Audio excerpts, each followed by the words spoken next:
ওর কোনো জি। কি করতো আপনার বাবা? আমার বাবা তখন আর কি আমার দাদার হোটেল ছিল, ওই হোটেলে থাকতো। আচ্ছা। আর এভাবে উনি গাড়ি চালাইতো। আচ্ছা আচ্ছা, ওকে।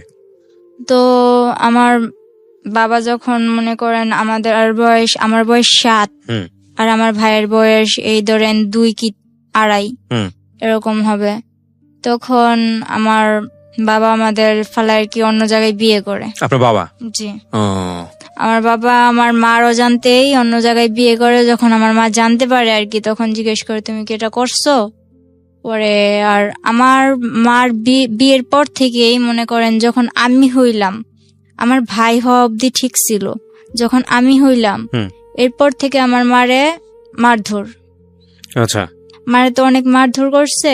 এরপর এরকম করে সংসার চলতেছে। আমার ভাইয়ের যখন 2 থেকে 2.5 বছর বয়স, আমার ধরেন 7 বছর বয়স, তখন আমার মার পারতেছিল না। এর মধ্যে আবার শুনছে যে বিয়ে করছে। তো আমার মার তো থাকার আর কোনো প্রশ্নই আসে না। আমার মা আমারে আর আমার ভাইয়ের নিয়ে কিচ্ছু না বলে নানু বাড়ি চলে আসে। এরপর আব্বু মনে করেন বিচার টিচার ডাকাইছে যে ও চলে যাবে কেন, ওরে বলো যে না যাইতে। তো আমার মা বললো তুমি এরকম করছো, তুমি বিয়ে করছো, শাদী করছো, আমার তো এখন আর কোনো দরকার নাই। তারপর যাই হোক মা গেছিল, আমাদের নিয়ে গেছিল বাবার বাড়িতে। যাওয়ার পর মারে আবার অনেক মারধর করতো। আর মারধর করতো, যতবার মারধর করতো আমার ভাইটার অনেক আদর করতো, কিন্তু আমার সামনে রেখে মারধর করতো। তো আমার ভাই যখন মনে করেন অনেক ছোট ছিল, তো আমার ভাইও তেমন একটা খানা দানা ঠিক মতো পাইতো না, আর আমার তো দেখতেই পারতো না আমার বাবা। তো আমার মা এসব সহ্য করতে না পারে আমার নানু বাসায় চলে আসে। নানু বাসায় চলে আসার পর ওই সময় আমার নানু অনেক গরিব ছিল, ওই ধানের মেলে কাজ করতো। আমার 2টা মামা আছে আর 3টা খালামুনি। তো আমার বড় খালামুনি অনেক আর কি জুয়া খেলে, এরকম হাজবেন্ডের কাছে ওনার বিয়ে হয়েছিল। তো ওই খালু জুয়া খেলতো প্রায় সময়। আমার খালা এই বাসায় থাকতো, বেশিরভাগ নানু বাসায় থাকতো। আবার আমার মার কপালে এরকম হইলো। আর মেজু খালায়ও যদিও একটু আল্লাহ দিলে ভালো নামাজি কালামির ব্যক্তির কাছে বিয়ে হয়েছে, কিন্তু উনি বাবার বাড়ির কথা শুনতে পারতো না। তো উনি মোটামুটি শান্তিতে ছিল।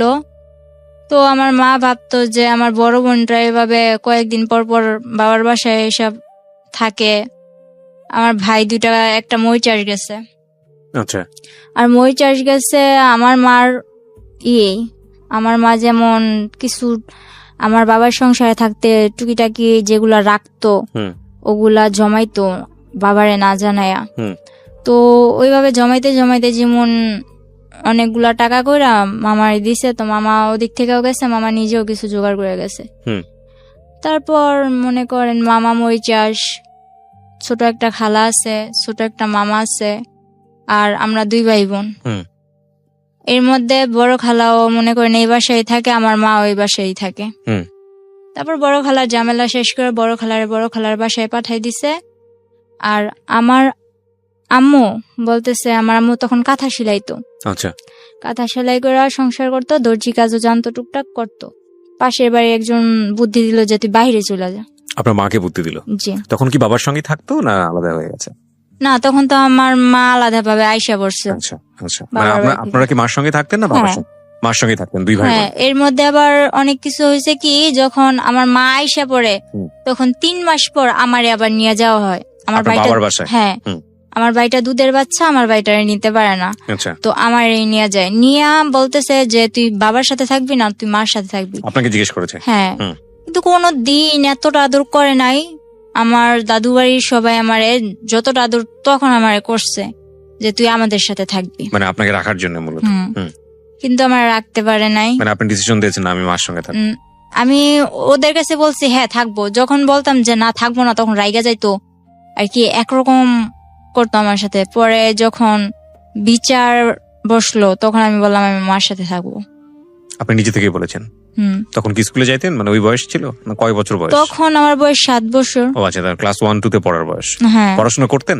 হ্যাঁ, তখন আমি 3 তে পড়তাম। ক্লাস 3 তে পড়তেন। তো আপনি যেটা বলছিলেন যে আপনার মাকে বুদ্ধি দিল যে বিদেশ চলে যাওয়ার জন্য। হ্যাঁ, তারপর ওই আমার মা কি করলো, আমার মা মামারে জানাইলো যে আমি তো বাইরে যাবো, কিছু করতে পারবি কিনা। মামা ডাইরেক্ট বললো না।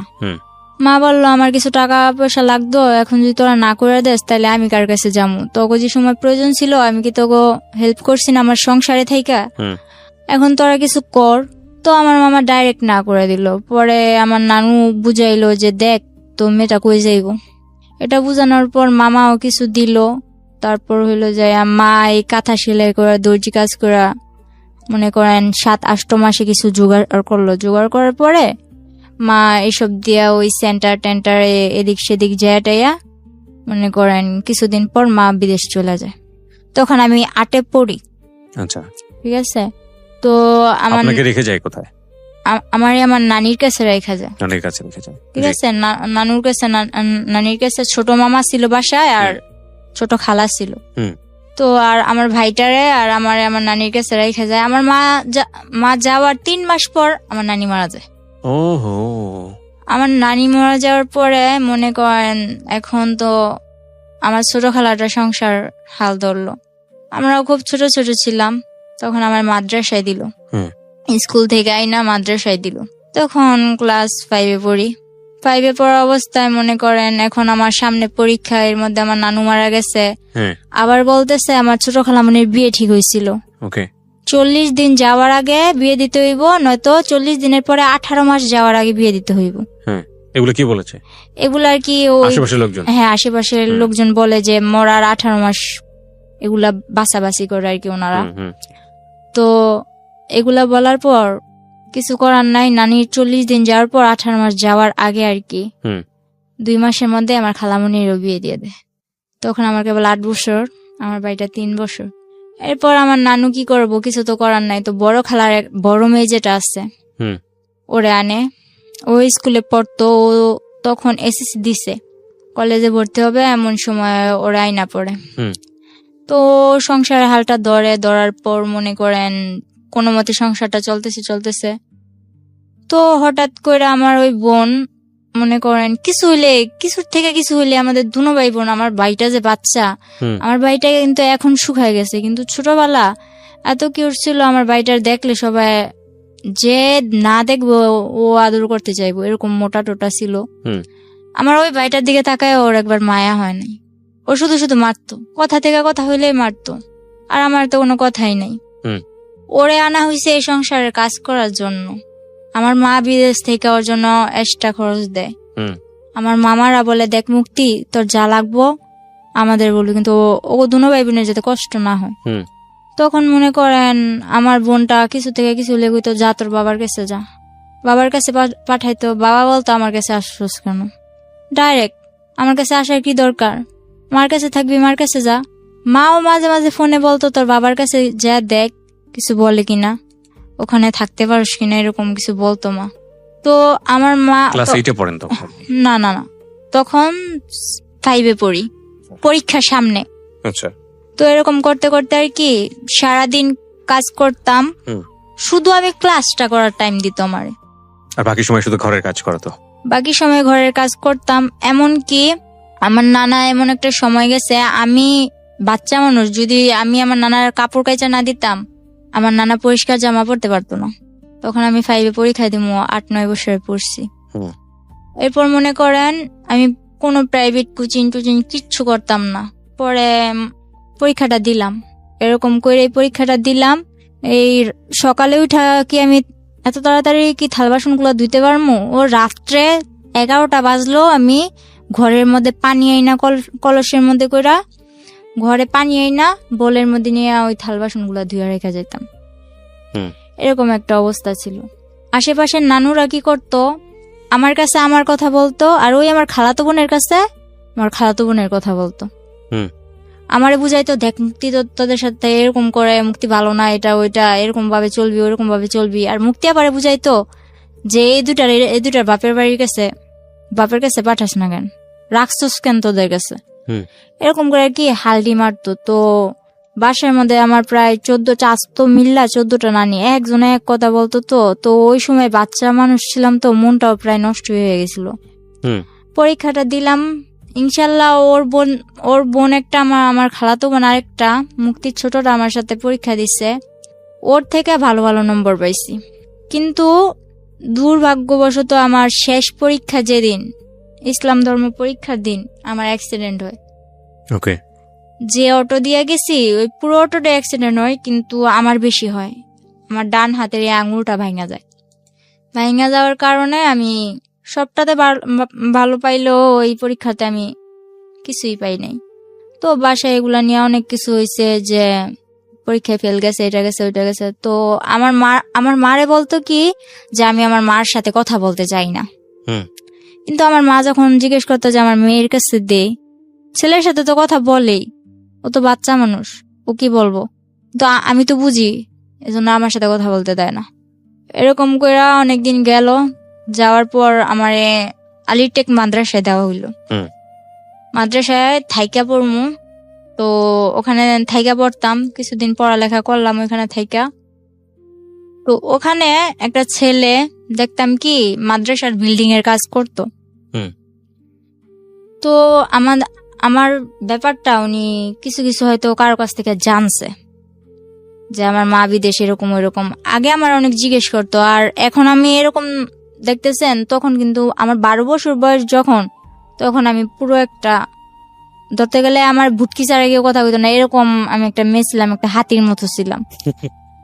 ধরতে গেলে আমার হাতি বলতো সবাই, এরকম ছিলাম। টমেটো বলতো, অনেক সুন্দর ছিলাম। পরে বলতেছে কার কাছ থেকে এগুলো শুনছে, আমার ফ্যামিলির ব্যাপারে শুনছে। শোনার পর আমার একদিন বলতেছে মাদ্রাসা থেকে বের হওয়ার পর 1 সপ্তাহ পর ছুটি নিয়ে বাসায় আসবো। বলতেছে যে আমি তো তোমার ফ্যামিলির ব্যাপারে সবই জানি। কে বলছে এটা? ওই ছেলেটার সঙ্গে আপনার কথা হতো?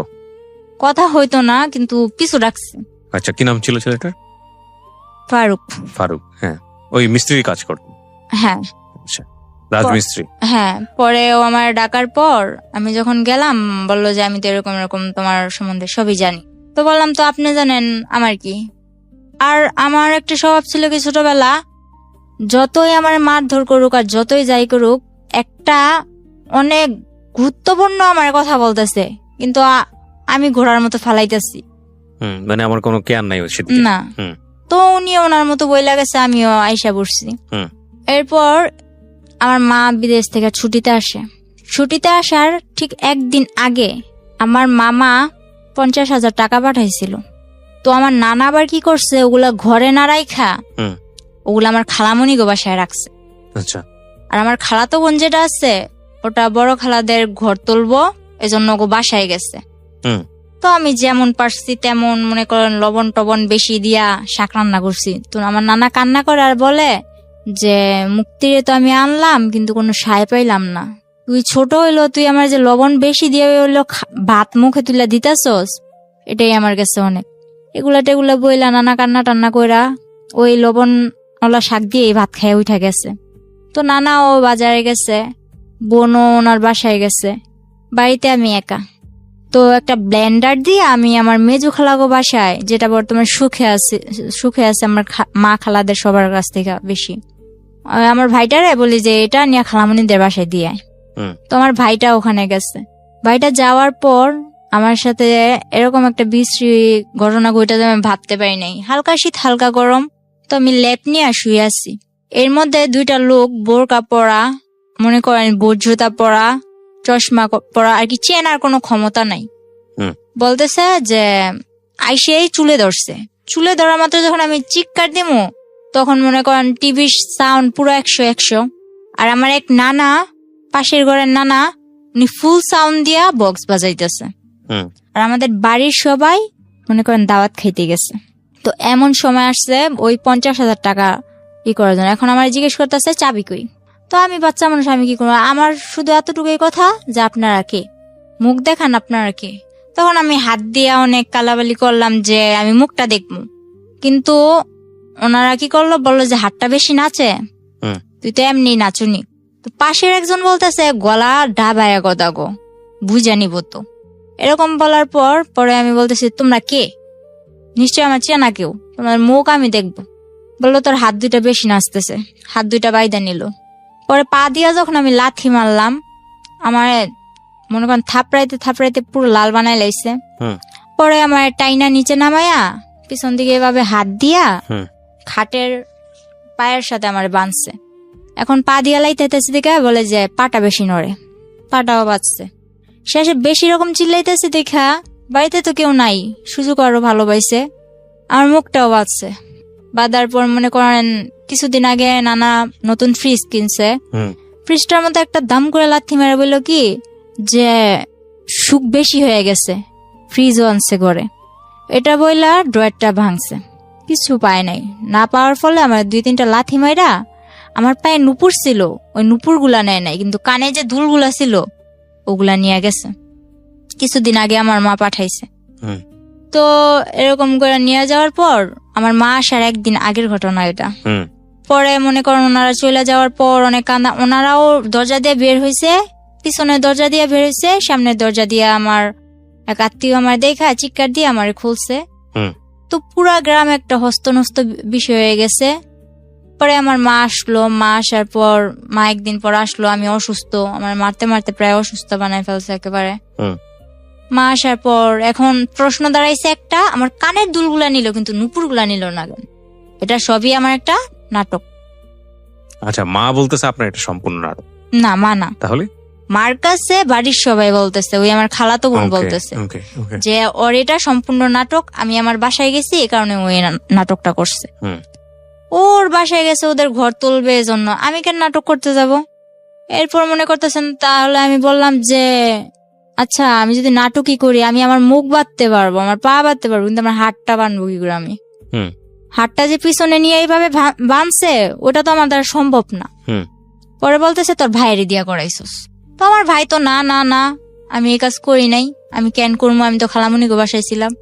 এখন আমার মা আসছে, আমার মার সামনে তো আমার মারতেও পারে না, কিছু করতেও পারে না, খালি চোখ রাঙায়। তো মা কিছু অনেকটা না বুঝতে পারলো, কিছুটা অন্তত বুঝতে পারছে। মা বললো যে মুক্তি কি হয়েছে, তুই এরকম করতেছিস কেন? কয় না কিছু হয় নাই। পরে বললো যে খালামুনি আমার জন্য আনছো কি? তোমার তো আমি চেন আনতে বলছি। তো আমার মা তেমন কিছু আনতে পারে নাই। ওই মুক্তি আপার আম্মু যেটা আমার বড় খালামুনি, ওনারই মাথায় পানি জমছে। তো ওখানে আমার মা 40,000 টাকা দিয়া দিছে।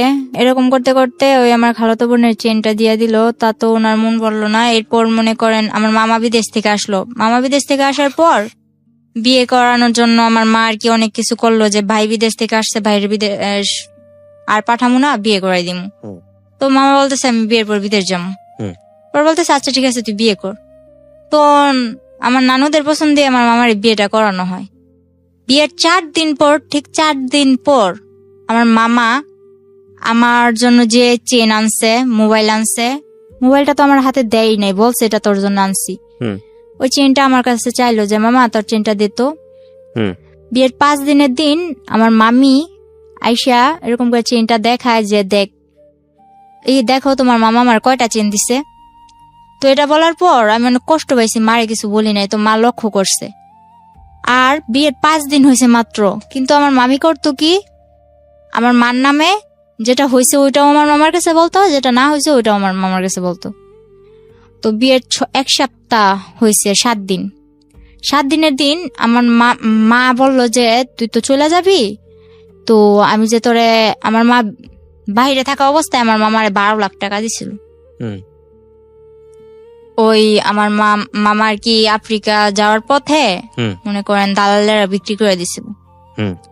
তো টাকাগুলা দেওয়ার পর আমার মা বলতেছে যে ওগুলার কি করবি। তো এগুলা নিয়ে ওনাদের ভাই বোনেদের মধ্যে কি কথা কাটাকাটি হয়েছে আমি জানি না। আমার মারে অনেক মারলো। তখন সন্ধে মারতে মারতে আমার মার ভিতরে শুধু সেমিস্টার ছিল। আপনার ভাই মানে আপনার মামা? আমার মামা, আমার মার ছোট। ঠিক আছে, তখন যখন আমার মার এই অবস্থা করছে, বাহিরে কিন্তু অনেক লোক, চেনা অচেনা অনেক লোক। আমি যখন আমার উন্নাটা আমার মার গায়ে দেই, তখন আমার মামা আমার দিকেও আকর্ষণ করে, হাত বাড়ায়। তখন আমার মা বলে যে দেখ তুই আমার যা যা করছস, আমার মেয়েটারে কিছু করিস না। এটা বলার পর আমার মামা একটা ইস্যু ধরলো কি, যে তোর মেয়ে তো ছেলেদের সাথে লাইন করে। তখন আমি বুঝতাম না কোনটা লাইন করা বলে আর কোনটা ফাইন করা বলে, এত কিছু বুঝতাম না। ছেলেদের বিষয়টা তখন আমার মাথায় ছিলই না। ওই কার থেকে শুনছে যে ওদিকের ফারুকের সাথে আমি কথা বলি, এতটুকুই। এরকম করে বলার পর আমার মা রাগের মাথায় হয়তো তোর যখন কেউ স্যাপ ফালাইবো না তো তুই দেখাই দি। আপনাকে বললো? এই কথাটা আমার মা বলছিল, কিন্তু এখন আমার মা বলতেছে যে আমি এরকম কিছু বলি নাই। যাই হোক, আপনাকে এটা বলার পর আপনি কি করলেন? পরে আমার মনে একটাই জিদ কাজ করতেছিল যে আমার মা আমার এটা বলছে, আমার মামা আমার মারে মারলো, কেন মারলো, এই যেটাই কাজ করতেছিল। তো একদিন ওই ফারুক কার থেকে জানি নাম্বার নিয়ে আমার মার মোবাইলে ফোন দিল। ফোন দেওয়ার পরে ফোনটা আমি রিসিভ করলাম। বলে কি করতেছো? আমি চকলেট খাইতেছি। আমার কথা উড়া উড়া, চকলেট খাইতেছি। পরে বলতেছে যে তুমি তো মাদ্রাসায় আসো না, কি ব্যাপার? পরে আমি বলতেছি যে আসি না আসি ওটা আমার ব্যাপার। পরে যখন আমার মা চিল্লাচিল্লি করতেছে, মা কান্নাকাটি করতেছে, এটা দেখে বলতেছে কয় আসো চলো আমরা একদিন ঘুরতে যাই। তো আমি কই আমি তোর লগে কই ঘুরতে যাবো? তুই কি আমার বিয়ে করবি? তুই কি আমার বিয়ে করবি যে তোর সাথে আমি ঘুরতে যাবো? উনি কি তুই তো করে করতেন নাকি? ঘটনার পরে তুই করলেন? তুই করেই বলতেন? না, ওরা আমি তুই করে বলতাম। আচ্ছা, তারপর? পরে বলতেছে হ্যাঁ তোমায় আমি বিয়ে করবো। তো আমি বললাম আচ্ছা ঠিক আছে রাখ, এতটুকুই। তো ও এই কথাটারে মনের ভিতর গাইথা নিছে যে তুই কি আমার বিয়ে করবি, কিন্তু আমি কিন্তু এত কিছু মনে করিনি। এরপরের দিন 14ই ফেব্রুয়ারি, ঠিক আছে, ওই দিন 14ই ফেব্রুয়ারি ছিল। মাদ্রাসায় তেমন কোনো অনুষ্ঠান ছিল না, কিন্তু আর কি বান্ধবীরা একরকম জামা পরা, তারপর হইলো যে সব একরকম ড্রেস পরা কিছু একটা আর কি খাবার দাবারের আয়োজন করবো এরকম। তো 14ই ফেব্রুয়ারির দিন আমি বাসা থেকে বের হই। মনে করেন মোটামুটি আমার হাতে আংটি ছিল, ব্রেসলেট ছিল, পায়ের নুপুর, পায়ের আংটি, গলায় চেন, দুল এসব ছিল স্বর্ণের। তো এগুলা পয়রা টয়রা বের হয়েছি। তো আমার মার, আমি একটা মেয়ে, আমার মার তো অনেক আউস আছে না। তো আমি অনুষ্ঠানে যাইতেছি, আমার মা নিজের হাতে আমার সাজাই দিছে। তো যাওয়ার সময় আমি আমার মার কাছে টাকা চাই, আমার মা বলে যে টাকা নাই। আমি আমার মার আবার মামা মারার পর দাঁত ব্যথা হয়ে গেছিল, বলতেছে 500 টাকা আছে, এই টাকাটা নিয়ে আমি যাম, ডাক্তার কাছে যাম। তো আমি বললাম আমি এটা নিয়ে যাম। মা বললো না। তো আমি বলতেছি আমি এটা নিয়েই যাম। মা বলতেছে না, এটা বললো মা মাঠে গেছে। তো মাঠে যাওয়ার পর আমি ওই টাকাটা নিয়ে মাদ্রাসায় যাই। মাদ্রাসায় যাওয়ার পর ওখানে তেমন কিছু হয় নাই। মাদ্রাসায় যাওয়ার পথে ওই ফারুক বলতেছে কি হলো তোমার গাল টাল এরকম লাল কেন? পরে বলতেছে গাল টাল লাল কেন? এর আগের দিন আবার মার সাথে ঝগড়া লেগে আমার খালামুনি আমার 2-3টা থাপ্পড় দিছিল। কোন ক্লাসে পড়তেন তখন আপনি, যখন তখন আমি 6-এ। এত অল্প বয়সেই? আচ্ছা, 6-এ। পরে মনে করেন 7-এ প্রায় উঠমু। তখন ও কি করলো, ফেব্রুয়ারি দিকে ও বললো যে চলো কই তোমার ডাক্তার কাছে নিয়ে যাম। তো আমি বললাম ডাক্তার কাছে যাবো। তখন ওই সময় আবার আমার মা, মনে করেন তখন আমার মা দেশে ছিল কিন্তু বাইরে যাওয়ার উদ্দেশ্যে। তো আমার মা বলতেছে যে আমি তো চলে যাবো, তুই তাড়াতাড়ি চলে আসিস। তো বলতেছে যে চলো।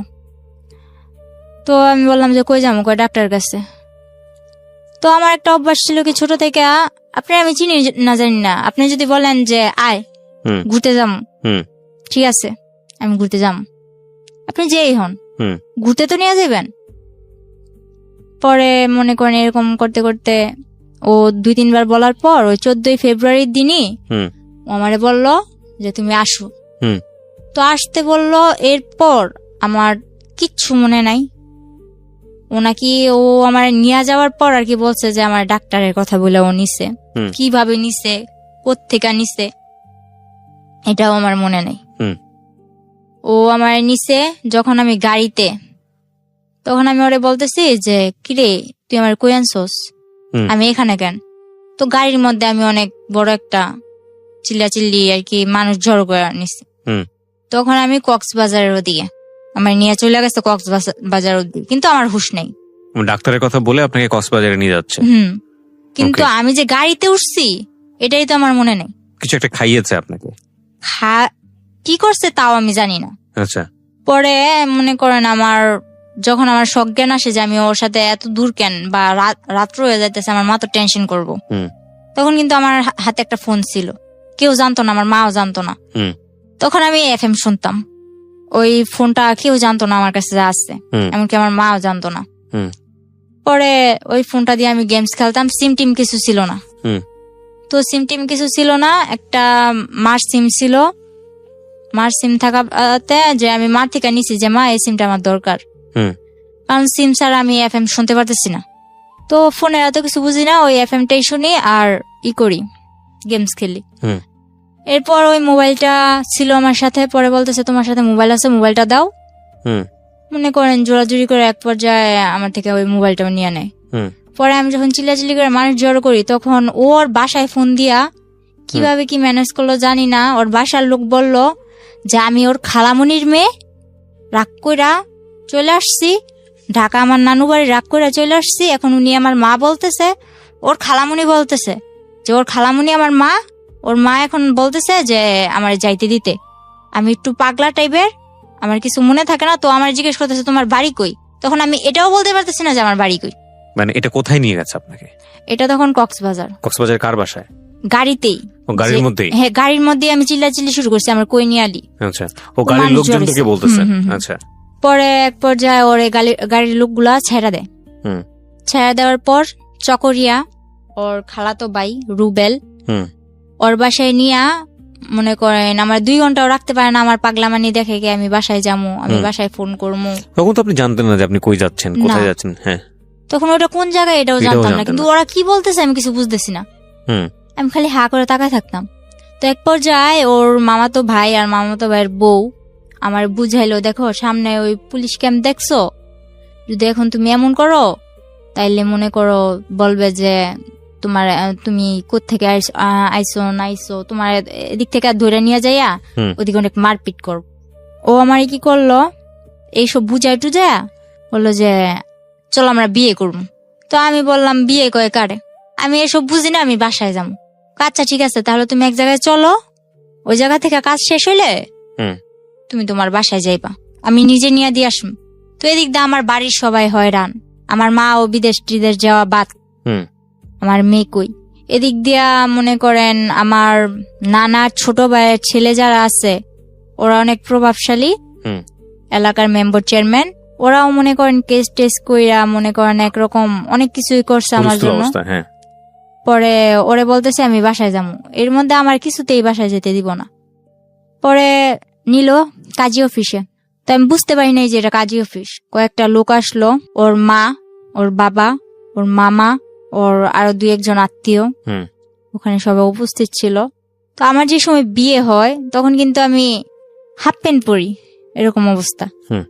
তো বিয়ে করে আপনাকে, জোর করে আপনাকে বিয়ে করে? আমি ওর খালাতো বোনের সাথে খেলি, ওখান থেকে ডাক দিয়ে আমারে মনে করেন ও আমারে বিয়ে করে, কিন্তু আমি বুঝতে পারি না ওরা কি বলতেছে, এটা তো আমি বুঝি না।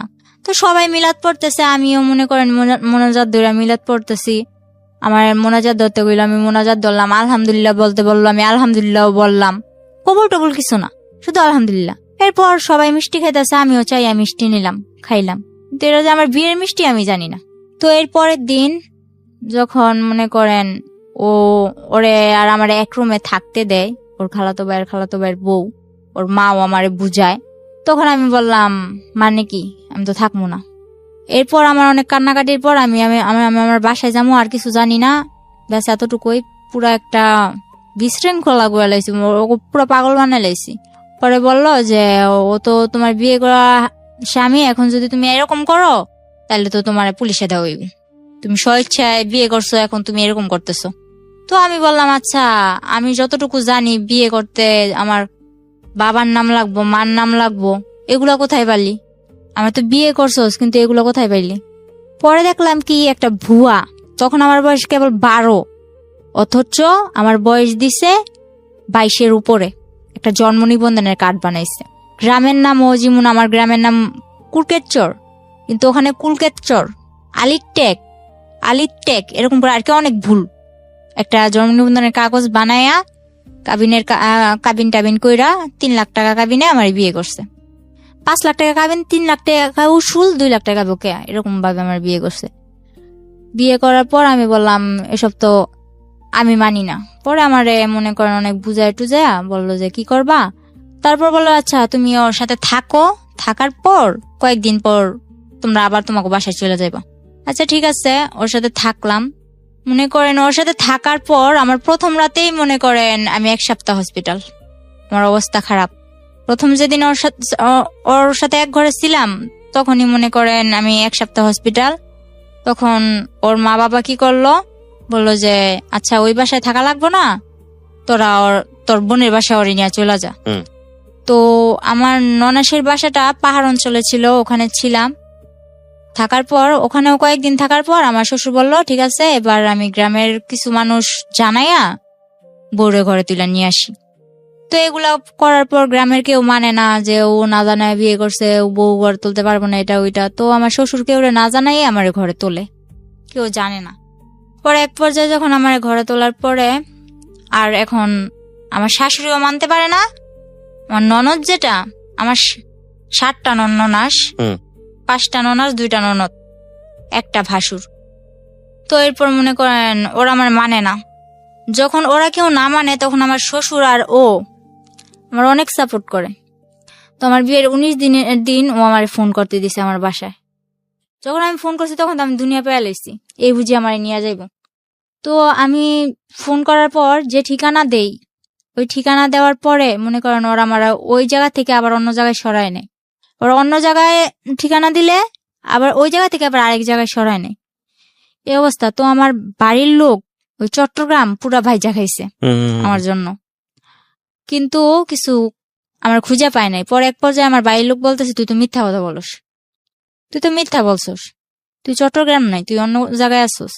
পরে আমার বাড়ির লোকেরও আর বুঝাইতে পারলাম না, সবাই এক পর্যায়ে। আর আমার গ্রাম এমনকি আমার মাও জানে যে আমি প্রেম কইরা লাইন কইরা চলে গেছি। ওই যে ঝগড়া হয়েছে, মামাই কথা বলছে, ওই মামার কথা ধরে আমি প্রেম করছি, প্রেম করে চলে গেছি। সবাই যখন জানে আমি প্রেম করে চলে গেছি, সবাই আমার এই কথাটা বলে। তো মাইনা নিলাম, আচ্ছা যাও, আমি প্রেম করে বিয়ে করছি, এখন কি করবো বলো। পরে এর মধ্যে জানি যে বুঝতে পারলাম আর কি আমার শরীরটা বেশি একটা ভালো না, কিছু খেয়ে পেটে রাখতে পারি না, আর মাথাও ঠিক মতো উঠাইতে পারি না। তো পরে শুনলাম যে আমি প্রেগনেন্ট। তখন তো মনে করেন আমার উপর আসমান জমিন কিভাবে ভাঙ্গা পড়ে, এরকম একটা অবস্থা। এরপরে ওরে বলার পর ওর মা আর ওদের বাসায় নিয়া চালের বস্তার উপরে ফেলায় আমার মায়ের এই বাচ্চা নষ্ট করতে হইব। আমার এক বান্ধবী বললো, ওর সাথে আমি ফোনে যোগাযোগ করলাম। কত বয়স ছিল তখন বাচ্চাটার? তখন আমার বয়স ছিল, বাচ্চাটার বয়স 2 মাস। তারপর পরে মনে করেন আমার বান্ধবী বললো যে বাচ্চাটা নষ্ট করিস না, সবকিছুর দায় দিতে পারবি আল্লাহর কাছে। ফারুক তখন কি করত? তখন ও হোটেল চালাইতো। ইন দ্য মিন টাইম কি আপনার বাড়ির সঙ্গে যোগাযোগ হয়েছে, কথাবার্তা হয়েছে? হ্যাঁ হয়েছে। মেনে নিয়েছে বাড়ি থেকে? আমার বাড়ি থেকে তো কেউ মাইনা নেয় না। আমার বাড়িতে কোন ক্লাসে পড়তেন তখন আপনি? তখন আমি ক্লাস 7-এ। ওকে, ফারুকের সাথে আপনার বয়সের পার্থক্য কত ছিল? আমার যখন 12 থেকে 13, ওর তখন 20। বাচ্চা নষ্ট করার প্রসঙ্গে আসছিল। তারপর অনেক মারধর করলো। তখন আমার বান্ধবীর কথা শুনে আমি বাচ্চাটা নষ্ট করলাম না। তো বাচ্চাটা নষ্ট করলাম না ঠিকই, কিন্তু বাচ্চাটা নিলে যে আমার কি হইব ওটা তো মাথায় আসে নাই। শুধু ওই যে বলছে যে এটা আল্লাহর কাছে দায় দিতে পারবি না, এটা বলার পর আমি নষ্ট করলাম না। আমার মারে ফোন দিয়ে বললাম, মা আমার এসে নিয়ে যাও। তখন যখন আমি বাচ্চা নষ্ট করতে না চাইলাম তখন বলতেছে ওরা, আচ্ছা ঠিক আছে আপনাদের মেয়ে, আপনারা এসে নিয়ে যান। এটা বলার পর আমার মা আর আমার আপন মামা যারা, তারা এখন কি করছে, এই যে বললো যে আমি প্রেম করে ভাইগা এসে পড়ছি, এজন্য আমার মারে ঘর থেকে মাইরা তারাই দিছে, আবার মারছে। আমি চলে যাওয়ার পর আবার মারছে, মাইরা আমার মারে ঘর থেকে বের করে দিছে। তো বাড়ির পাশে আমার এক চাচাতো নানা ছিল, আমার নানার ফুফাতো ভাই আর কি। তো ওই নানা আমার মারে জায়গা দেওয়ার পর ওনাদের ঘরে আমার মা থাইকা, এর মধ্যে আমার মা কি করলো, 4 লাখ টাকা দিয়ে একটা জায়গা কিনলো। আচ্ছা। তো জায়গাটা কিনছে ওই আমারই মামা লাগে মেম্বার, ওনার থেকেই জায়গাটা কিনছে। কেনার পর আমার মা ওদিকে ঘর দুয়ার তোলার ব্যবস্থা করতেছে। এর মধ্যে আমার আব্বু আবার আস্তে আস্তে আসার চেষ্টা করতেছে। পর মনে করেন আমার আব্বু প্রায় বলতেছে যে মেয়ে চলে গেছে, আমি আসি, এটা ওইটা। তো আমার মা বলতেছে না, লাগবে না। আর মা যখন এটা বললো তখন বললা, আচ্ছা ঠিক আছে, লাগবে না তো, আমার যাতে আর দরকার না পড়ে। তখন বললো আচ্ছা ঠিক আছে, তোমার দরকার না পড়লে নাই, তুমি আইসো না। পরে আমার মামা মনে করেন মারে মারধর করে বাড়িতে করে দেওয়ার পরে মা ওই মামাদের ওই নানাদের বাসায় উঠা জায়গা কিনলো, ঘর দুয়ার তুলতেছে। ঘর যখন উঠাবে এখনো ঘরের কিছুই করে নাই, শুধু চালটা দিছে। ওই সময় আমি ফোন দিয়ে বলতেছি আমার এসে নিয়ে যাও। তখন আমার নিয়ে আসে, নিয়ে আসার পর বলতেছে যে ওখানে যাইয়া আমার শ্বশুর শাশুড়ি বলল যে আমার মেয়ের যে স্বর্ণ গয়নাগুলা পরানো ছিল ওগুলা কই। তখন ওগুলা তো সম্ভবত আমার শাশুড়ি নিচ্ছে। তো আমার শাশুড়ি নিচ্ছে, আমি বললাম যে আমার শাশুড়ির কাছে। তো আমার শাশুড়ি বলল কই, আমার কাছে এগুলো কিছুই দেয়নি। মা আমার নিয়ে আসা পরে, মা নিয়ে আসা ওই রাইতে আমার বলতেছে, যখন বুঝতে পারলো যে আমার কিছু একটা অন্যরকম, তখন বলল তুই বাচ্চাটা নষ্ট করে ফেল। বললাম যে আমার যে বাবু হইব তুমি জানলা কি করে? কয় আমি বুঝতে পারি, আমি তোর মা, তোর থেকে আমি হই নাই, আমার থেকে তুই হইছস। পরে মাও বললো এই কথা। মা এই কথা বলার পর আমি ফারুকরে কল দিলাম। কল দিয়া এক রাইতে বললাম এখন এসে আমার নিয়ে যান, আমি ভাড়া বাসায় থাকবো, কিন্তু আমি বাচ্চাটা নষ্ট করবো না। বিয়ে তো মানুষের বারবার হয় না। তো আমার বিয়ে যখন হয়েই গেছে আর সবাই জানে যে আমি প্রেম করে বিয়ে করছি, ভাইগা যায় বিয়ে করছি, তো সবাই যেটা জানে জানুক, কিন্তু আমি বাচ্চাটা নষ্ট করবো না। আপনি আমার বিয়ে করছেন, এটা আপনার বাচ্চা, আপনি এসে আমার নিয়ে যান। ডিটারমিন ছিলেন একদম।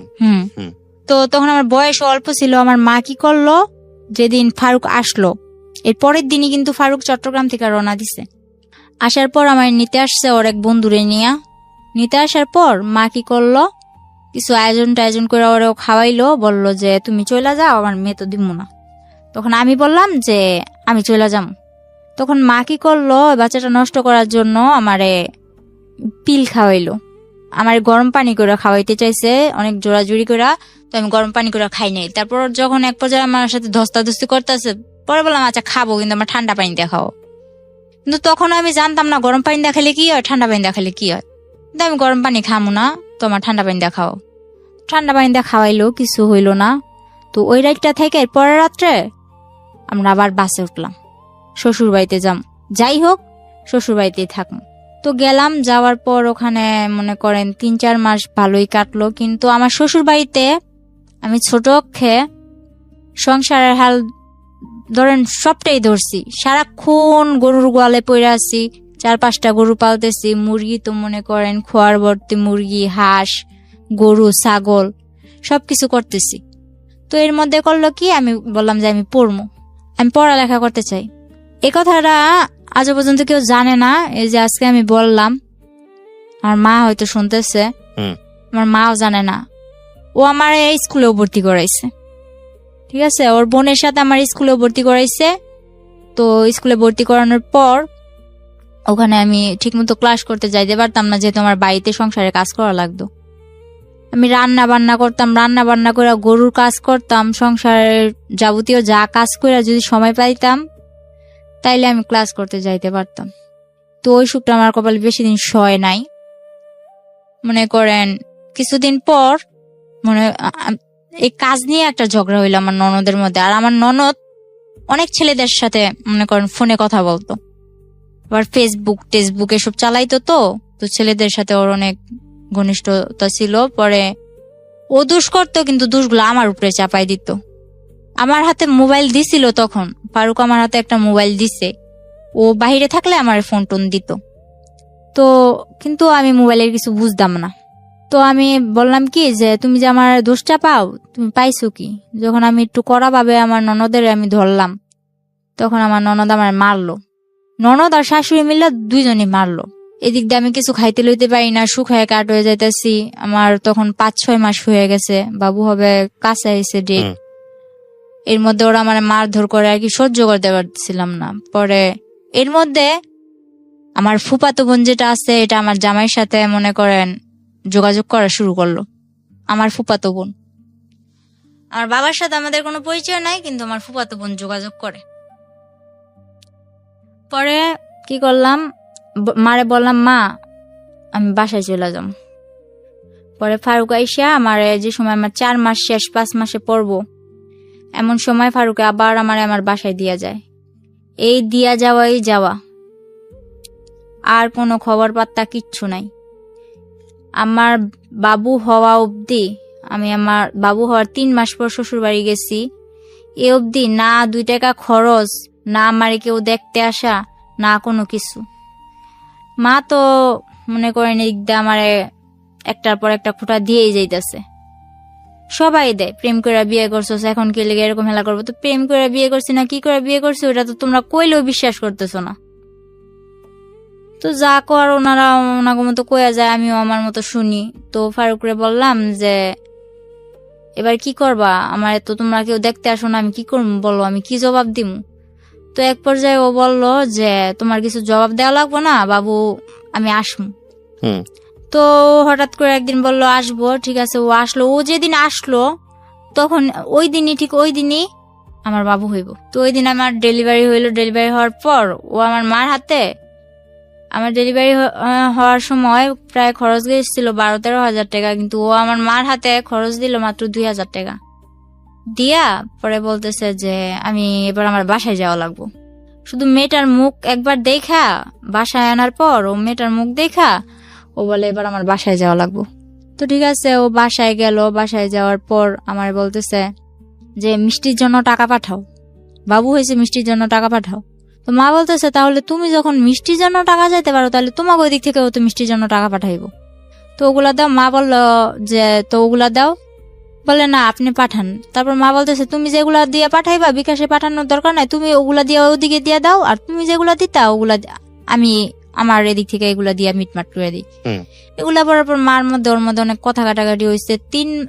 আমার বাবুর যখন 3 মাস বয়স, পরে ও আসলো 2 কেজি মিষ্টি নিয়ে ওর বাবারে নিয়ে আসছে, অথচ আমার বাড়ি থেকে ওর 20 কেজি মিষ্টির দাম পাঠানো হয়েছে।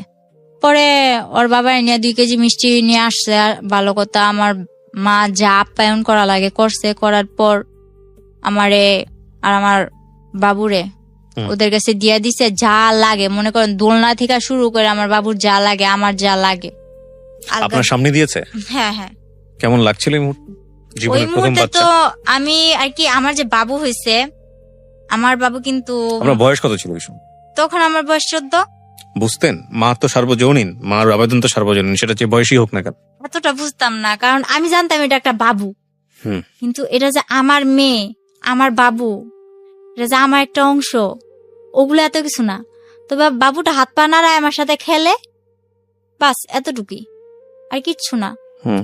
আর এর মধ্যে আমার সমস্যার কারণে আমি আমার মেয়ের বুকে দুধটুকুও খাওয়াতে পারি নাই। তো আমিও হাসতে খেলতে খেলতে, যে 3 মাস ছিলাম তখন তো আমার মেয়ে কিনা জন্মের পর থেকে ওরে যে হসপিটাল থেকে বাসায় নিয়ে আসছে, বাসায় নিয়ে আসার পর থেকে তো ওরও কোনো খোঁজ নাই, আমারও কোনো খোঁজ নাই। ও ঘুমাইতেছে আমার মার কাছে, আমি কাত ফিরা অন্য দিকে ঘুমাইতেছি। এটা যে আমার মেয়ে কোনো দেখশন নাই, বুঝতামই না। তো 3 মাস তো এভাবে হেসে খেলা কাটাই দিলাম। ওখানে যে আমার জন্য কি অপেক্ষা করতেছে ওটা তো আমার এত কিছু মাথায় ছিল না। বললাম হ্যাঁ শ্বশুর বাড়ি যামু, মেয়ে হয়েছে শ্বশুর বাড়ি যামু। তো গেলাম, আমার মা একেবারে সুষ্টা অব্দি আমার দিয়ে দিল যা লাগবো।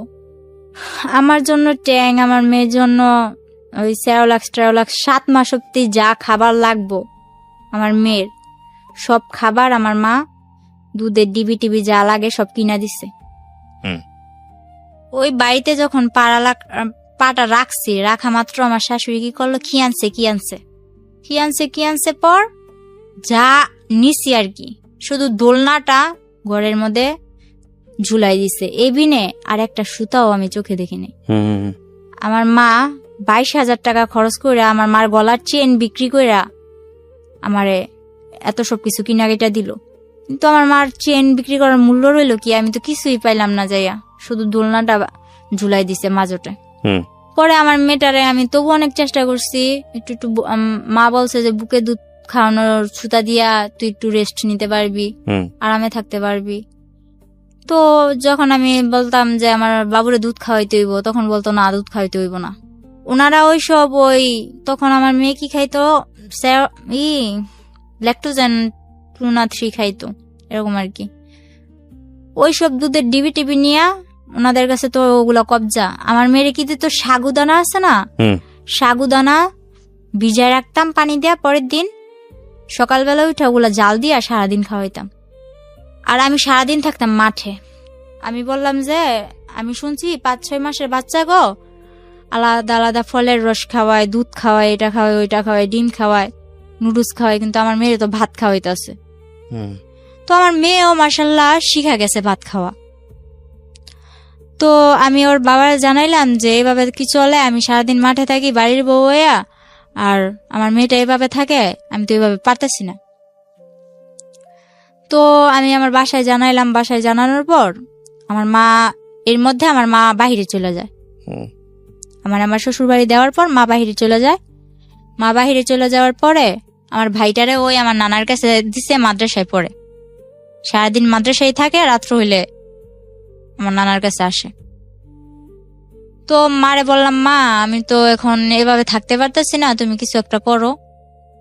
তো মা বাহিরে যাওয়ার পর, সৌদি আরব যাওয়ার পর, মা ধার করে আমারে 95,000 টাকা দেয়। মূলত 80,000 টাকা দেয়, আমার নানা নিয়ে দিয়ে আসছিল। 80,000 টাকা দেওয়ার পর ওই টাকাটা আমার শ্বশুরের হাতে দিলাম যে আমার ঘর তুলে দেন, আমি এভাবে এক ঘরে থাকতে পারতাছি না, আমার সংসার নিয়ে আমি অন্যদিকে চলে যাবো, আমার ঘর তুলে দেন। তো আমার শ্বশুর কি করলো, ওই 80,000 টাকা নিয়ে দূরে, অনেক দূরে, আমার শাশুড়ি বাড়ি থেকে একটু দূরে, এক বাড়ি পরে আর কি, আমার একটা জায়গা দিল। ওই জায়গার মধ্যে ঘরের খাম টাম গাঁথলো, মাটি টাটি বইলো।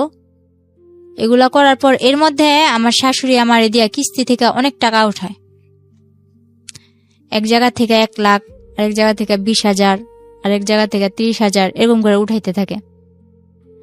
তো তখন আমি কিস্তির বিষয়টা বুঝলাম না, আমার নিয়ে যাইতো, আমার মনে করেন গাড়ি করে নিয়ে যাইতো, ওইটা কটা সাইন টাইন দিতাম, পরে আবার আসার সময় আমার কিছু খাওয়াইতো। তো এটা আমার কাছে একরকম আনন্দের ব্যাপার ছিল, বাড়ি থেকে বের হইতে পারি না, গাড়িটা ঘুরতে যাই। তো আমার দিয়ে যে কিস্তি নিতেছে, কিস্তি নিলে যে কি হইব ওইটা আমার মাথায় নাই। পরে যখন আমার ঘর তুললাম, ঘর তোলার পর আমার মা ঘরের মধ্যে যা লাগে, মার থেকে টাকাই না, যা লাগে, একটা সুইচ পর্যন্ত, একটা চামচ পর্যন্ত আমার শাশুড়ি আমার দেয় নাই।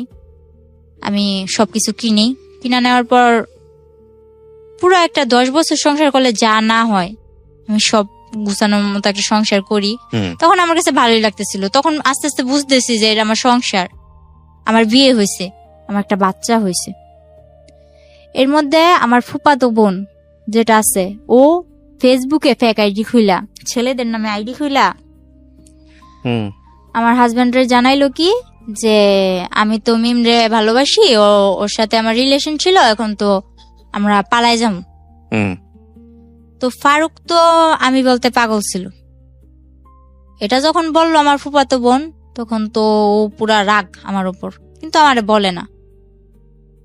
এরপরে কি করলো, ও আমি যখন জিজ্ঞেস করলাম, এরপর বলে যে দেখ কি বলে এগুলা। তো তখন আমি আর কি টুকটাক ওই বাংলায় যে ইংলিশ গুলা লেখে না, আমি ফটর বইলা দিতাম। ও যে চ্যাটিং করে না, এগুলো আমি ফটর বইলা দিতাম, তুমি এটা লিখতেছো, এটা লিখতেছো। কিন্তু আমি মোবাইল সম্বন্ধে কিছু বুঝতাম না। ও মেসেঞ্জারে চ্যাট করতো, আমি বলতাম। তো আমার বলতো তুই তো সবই পারস, দেখা যায়, আয় তোরে বুঝাই। এই যে মেসেঞ্জারে এই লোকটা তোরে এই যে এরকম ভাবে বলতেছে, তোর সাথে আগে রিলেশন ছিল, এখন তোরা পালাই যাবি, তো ওর সাথে যোগাযোগ, তোর হাতের মোবাইলটা আমার দিয়া লাবি, আর কেউ যোগাযোগ রাখতে পারবি না। আচ্ছা, হাতের মোবাইল নিয়ে নাও, মাই যদি ফোন দেয় এই মুহূর্তেই তো দিব, আমার মাই বিদেশ থেকে একটু ফোন দিব, আমি তোমার লগে একটু আমার মার লগে একটু কথা কম, আর তো কিছু না। তো মোবাইল আমি দিয়ে দিছি। এরপর ওই ফেক আইডি দিয়ে আমার ফুফাতো বোন কথা বলতে বলতে এক পর্যায়ে আমি বলি আচ্ছা ফোন দিতে বলো ওরে। তো আমার ফুফাতো বোন কারে ম্যানেজ করছে জানি না, একটা ছেলের দিয়া ফোন করাইছে। ওই মুহূর্তে ফোন করানোর পর আমার ফুফাতো বোন যাই অশান্তি লাগাইছে, লাগানোর পর আমার মারধর করে আমার বাসায় দিয়া যায়। আচ্ছা, অনেক মারধর কইরা তখন আমার মনে করেন এরকম অবস্থা করছে, আমার বাচ্চাটা ছোট ছিল, ও পাটা আছে না, শিল পাটা, আমি খাটের নিচে বসে রয়েছি, ও খাটের উপর দাঁড়ায়, ওই পাটা আমার মাথায় ছেড়ে দিয়েছিলাম। 7 দিন অব্দি আইসিইউতে ছিলাম। আর ও যদি মারতো তাহলে বেশিরভাগ মাথায় মারতো, আর যে জায়গায় আমি কারোর কাছে বলতে পারবো না ওই জায়গায় মারতো। বলতো যে তুই যখন আমার হবি না, কার জীবনে আমি তোর যাইতে দিব না, এরকম করে আমার মারতো। তো এক পর্যায়ে আমি 7 দিন আইসিইউ থেকে আসার পর আমি এখনো বলি নাই যে আমি 7 দিন অব্দি আইসিইউতে ছিলাম, কারণ আমার মা অনেক কষ্ট পাইবো। পরে আমার বাসায় দিয়া যায়, আমার মেয়ে সহ দিয়া যাওয়ার পর আমার ভাইটারে নিয়া আমি থাকি। এদিকে আমি বাসায় এসে দেখি আমার ভাই, ছোট ভাইরে আমার ভাইয়ের হাড় নিয়ে হইছে। হাড় নিয়ে হওয়ার পর আমার ভাই বয়স অনুযায়ী বিছনায় প্রস্রাব করে দেয়। আমার বাবা, যে বাবার সাথে আমার মার কোনো যোগাযোগ নাই, আমার ভাইয়ের এই রোগটার জন্য প্রথমত আমার বড় খালারে টাকা দিছে 40,000 ওর চিকিৎসা করতে। বড় খালাই করে নাই। মেজু খালাও ছিল, ও ওনাদের বাসায় গেলে ভালো মন্দ কিছু খাওয়াই দিত আমার ভাইটারে, ব্যাস এতটুকু। আর ছোট খালারে বিয়া দিছে, ছোট খালায় তেমন একটা আমাকে করে না। বড় মামার বউ আইছে, বড় মামায় তো বউর কথায় ওঠে আর বসে। নানার কাছে ও টাকা দিছে, নানাও চিকিৎসা করে নাই। শেষে না পাইরা আব্বুরে মায় কল দিছে, নাম্বার জোগাড় কইরা কল দিয়ে বলতেছে যে আমার ছেলে অসুস্থ, আমার ছেলের চিকিৎসা করো। আব্বুরেও টাকা দিছে মায়, মোটা অঙ্কের টাকা দিছে সবাইরেই, কিন্তু কেউ চিকিৎসাটা করে নাই। আমি যখন চলে আসার পর আমার মা আমার হাতে কিন্তু টাকা দেয় নাই। ওই মাসে যা লাগবো, ওই বললাম না যে আমার একটা মামা মেম্বার ছিল, ওনার কাছ থেকে মাসে 2-1 হাজার টাকা আনতাম, মনে করেন মোবাইল খরচ, তারপর হইলো যাইয়া এভাবে কিছু টুকটাক খাইতে মন চাইলে এসবের জন্য। আর বাজার যা করা লাগতো বাজারে ফোন দিয়ে কয়ে দিতাম যে রসুন মোম্বার এগুলো পাঠাইতে কইছে, ওনারা পাঠাই দিত। মাঝে মাঝে আমি যাইয়া নিয়ে আসতাম। তো এর মধ্যে আমার বাড়িতে একটা উঠলো কি যে এই মেয়ে কেন এই বাড়িতে থাকবে, ও তো ভাইগা চলে গেছে। তো আমি যা করি ওই মেম্বরে জানাই করি, মেম্বরের কথা ছাড়া আমি উঠি বসি না। কিন্তু গ্রামের মানুষ আমার নামে আজে বাজে কথা বলা শুরু করলো। তো আমার ওই যে বললাম না এর আগে আমার একটা রোগ হয়েছে, ওই রোগটা আবার দেখা দিচ্ছে। আমার বাবু হওয়ার 1 বছর পর আবার দেখা দিল। দেখা দেওয়ার পর ওই রোগটা নিয়ে আমি অনেক দৌড়াদৌড়ি করতেছি, কবিরাজ বাড়ি, ডাক্তার কাছে, নারায়ণগঞ্জ ডাক্তার, ঢাকা এসে দৌড়াদৌড়ি করতেছি। তো তখন আমার মেয়েটারে আমার ছোট ভাই রাখতো, আমি একা একা দৌড়াদৌড়ি করতাম। তো সবাই বলতো এ মেয়ে তো আবার কোনো ছেলের সাথে চক্কর আছে, নয়তো এত রাত্রে এ মেয়ে বাড়ি ফিরে, রাত বাজে 8টা, এই 8টা বাজে এই সকালবেলা যায়, 8টা বাজে আসে, বা বিকাল বেলা যায় রাত্রে 8টা বাজে আসে, এসব বলা বলি করতো। তো আমি বলতাম যে আমি এক জায়গায় গেছি, ওই জায়গায় আমার দেরি হইতেই পারে, ডাক্তারের বিষয়ে সিরিয়াল আছে, কত কিছু আছে, বা রাস্তায় জ্যাম ট্যাম থাকে, দেরি হইতেই পারে। তো আমি যে সময় যদি দেরিও হইতো ওই মামারে জানাই দিতাম যে মামা আমার আসতে দেরি হইব, বা মামা আমি আইসা বসছি। তো ওই মামা সবকিছু ওদিক দিয়ে ঠিকই আছে, মামা বাগনির এদিক দিয়ে ঠিকই আছি, মেম্বরে আর আমি ঠিকই আছি। আর আমার মা যে কোনো সমস্যাও আমার মা আমার ওই মেম্বার মামার লগে শেয়ার করতো। পরে আমার মামা সবকিছু জানতো, কিন্তু এদিক দিয়ে আমার বাড়িতে এরকম আমার নিয়ে অনেক বড় একটা ঝগড়া হয় যে আমি অন্য ছেলে নিয়ে ঘুরতে যাই, আমার মেয়েরে আমার ছোট ভাইয়ের কাছে রাইখা, আমার ভাই অসুস্থ আমার ভাইয়ের কাছে রাইখা যাই। তো এক পর্যায়ে আমি বললাম যে মা আশা করি তো আমার ভাই তো অনেক অসুস্থ, ওর তো অপারেশন করা লাগবে। আমি মারে না জানাই আমার ভাইয়ের এক্সরে করাই, রক্ত পরীক্ষা যা লাগে করাইছি। করানোর পর মারে বললাম, মা আবার ওই মামারে মা বললো যে ওর হাতে টাকা দিস না, কিন্তু কোন জায়গায় অপারেশন করব ওই জায়গায় তুই টাকা দিবি। কিন্তু আমার হাতে টাকা দিতে না করলো। পরে আচ্ছা ঠিক আছে, আমার হাতে টাকা দিত না। পরে আমার গাড়ি ভাড়া দিয়ে যে যামু ওই টাকাটাও আমার কাছে নাই। পরে মানুষের থেকে ধার করে নিয়ে গেলাম। যাওয়ার পরে ওদিকে যাইয়া ভাইয়ের অপারেশনটা করাইলাম। তখন একটা আল্লাহর বান্দা, শুধু আমার বড় খালা গেছে, যার আমার মা 40,000 টাকা দিছিল শুধুমাত্র আমার ভাইয়ের অপারেশনের জন্য। ওই ব্যক্তি ওখানে যাইয়া আমার ভাইয়ের মনে করেন অজ্ঞান কইরা ডাক্তার, আমার ভাই তো তখন আর কি একটু হ্যাংলা ট্যাংলা টাইপের ছিল, ওর ইনজেকশন দিয়া ডাক্তার বের হয়ে বসে আমি অপারেশন করতে পারবো না। ধরতে গেলে আমার ভাইয়ের মরার অবস্থা, আমার খালায় উপরে ঘুমায়। আর আমার ভাইয়ের জন্য যে 500 টাকা ধার করে নিয়েছিলাম, ওর তো হার্নিয়া হয়েছিল, লুঙ্গি লাগবে অপারেশন করতে। লুঙ্গি কিনছে ঠিকই, 100 টাকা দা লুঙ্গি কিনছে ঠিকই ফুটপাত থেকে। বাকি যা টাকা ছিল উনি ওনার নাতনি, বড় মেয়ের যে নাতনি আছে ওই নাতনিদের জন্য জামা কিনছে। সামনে কি হইব ওইটার ভাবে নাই। তো আয়সা ঘুমাইতেছে, তো আমি যাই বলতেছি খালা খালা অপারেশন তো বন্ধ করে দিছে, আমার ভাই তো খারাপ অবস্থা, আমার ভাই তো মরে যাইব। আমার মেয়েটা আমার কোলে আছে, এই মেয়ে নিয়ে আমি আমার ভাই নিয়ে দৌড়াদৌড়ি করতেছি। তো পরে মনে করেন আমার খালায় তেমন একটা পাত্তা দিল না। এক পর্যায়ে যাই হোক কষ্ট সিদ্ধে আমার ভাইয়ের অপারেশনটা হইলো। অপারেশনটা হওয়ার পর ভাইটা নিয়ে কিছুদিন পর আমার হাজবেন্ডের সাথে আমার যোগাযোগ হইলো। যোগাযোগ হওয়ার পর এর মাঝখানে আবার কি করছে, রাকিব নামে একটা ছেলে, আমাদের গ্রামের পাশের গ্রামের, ওই ছেলে বলতেছে তোর মেয়েও আছে জানি, সবই জানি, কিন্তু তোরে তো আমি ছোট থেকে চোখে চোখে রাখছি, কিন্তু তোর এখন বিয়ে হয়ে গেছে, তোর বিয়ে হোক বাচ্চা হোক যাই হোক আমি তোর নিয়ে যাবো, আমি তোর বিয়ে করুম, সবাইরে জানাই বিয়ে করুম, এসব বলতো। আর ওর বোন আমার বান্ধবী ছিল নাকি, ও বলছে যে আমার বোন তোর বান্ধবী ছিল, তুই নাকি ছোট থেকে বলতি যে আমার স্মৃতি পাটি, আমার বিয়ের সময় স্মৃতি পাটি, তা বললো না কেন লোকে সব দিয়ে বিয়ে, ওই এগরা বেগরা ও বলতেছে।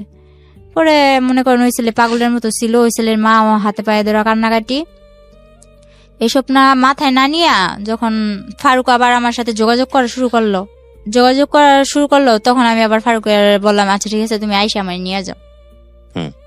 তো আমার ভাইয়ের অপারেশন হয়েছে, কিছুদিন হইলো। আমার বাড়ির মানুষও মনে করেন আমি কোনোখানে গেলে এরকম বাজে বাজে কথা বলে, তো চারিদিক দিয়ে মনে করেন আমি একটা অশান্তির মধ্যে ছিলাম। তো আমি বললাম যে বাপের বাড়ির ইয়ের থেকে ওই শ্বশুর বাড়ির জ্বালেই বালা, এটা কইয়া মনে করেন এর মধ্যে আমার বাপেও হয়েছে, আমার বাপেও হইয়া মনে করেন আমার লগে বাজে বাজে ব্যবহার করে। তো মারে কইলাম তুমি ফোন দিয়া আব্বুরে আনছো কে, আব্বু তো এরকম বাজে বাজে ব্যবহার করে।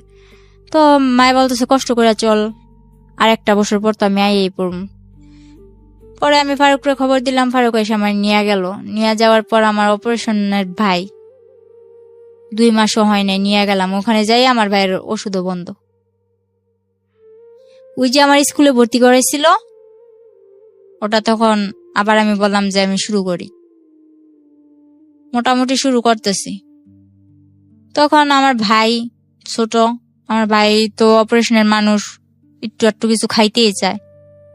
তখন আমি আলাদা করে চলে গেলাম, আমার সংসারে আমি চলে গেলাম।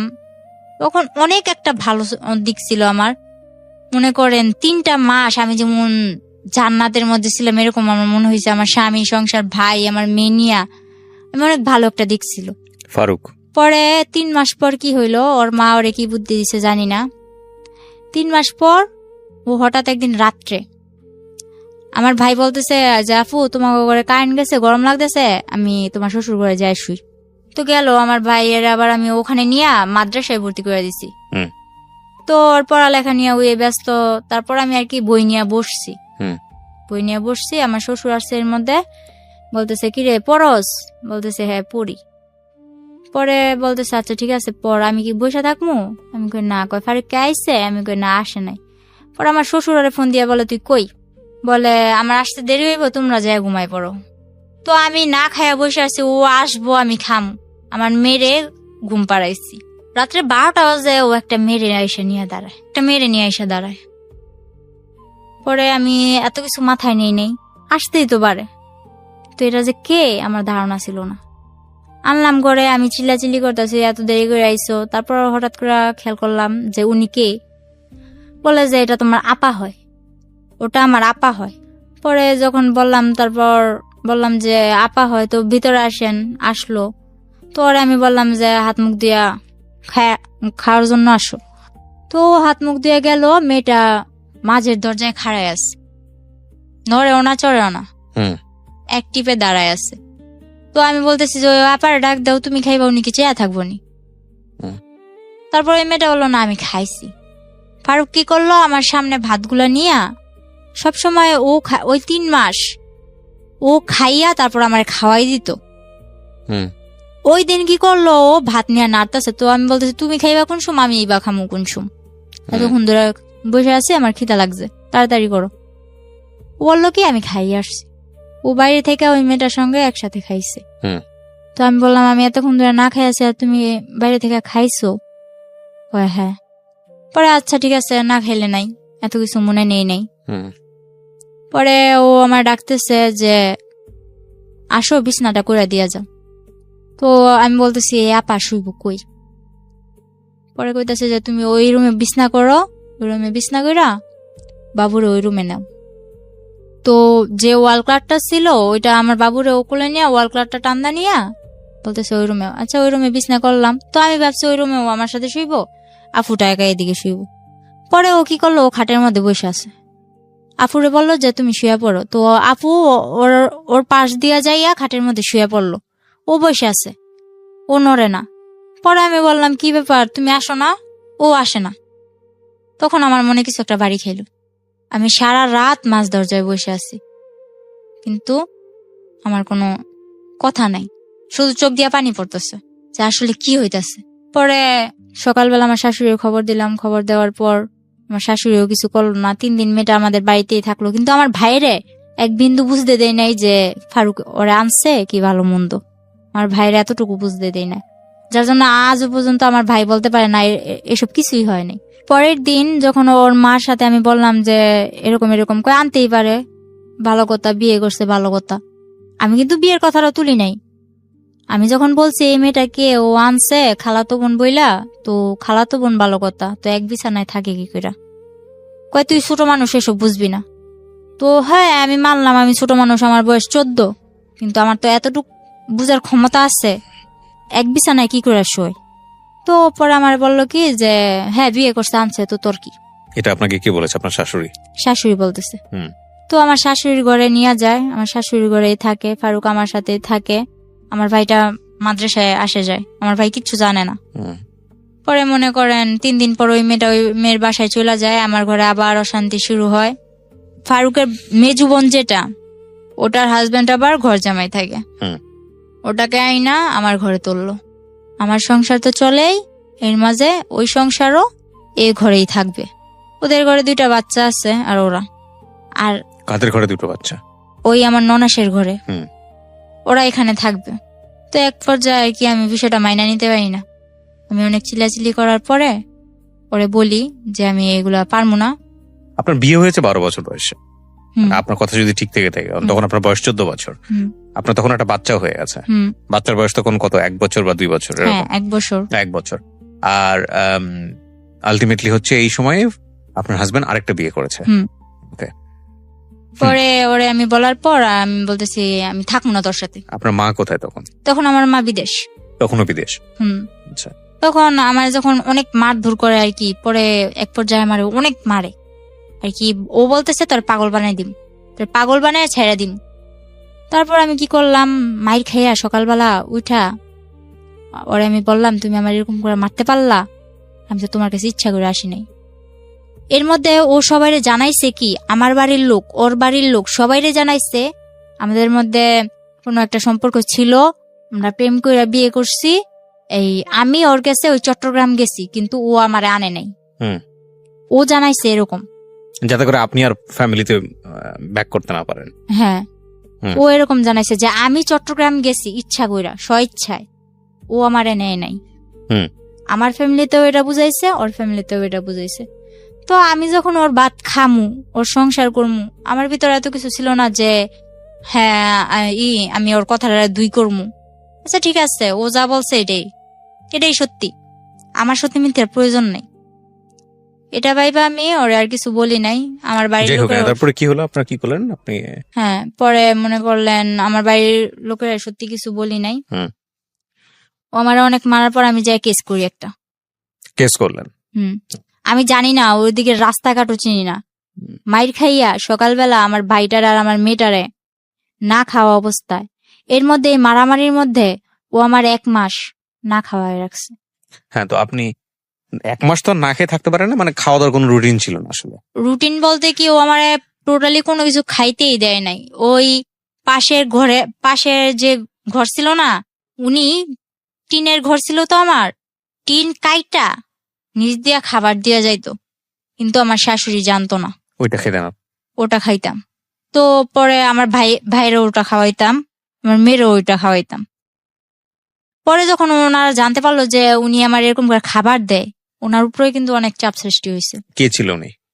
উনি কেউই ছিল না, ওদিকেরও কেউ ছিল না, কিন্তু ওখানে যায় জায়গা কিনছে, জায়গা কিনে বাড়ি মানে করছে। আপনাদের প্রতিবেশী আর কি। হ্যাঁ।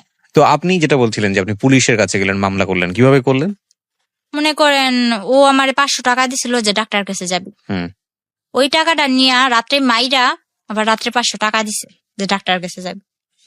আমার যে তুই আমার প্রত্যেকবার মারস, এবার আমি তো কোনো কিছু করি না, এবার আমি কিছু করবো।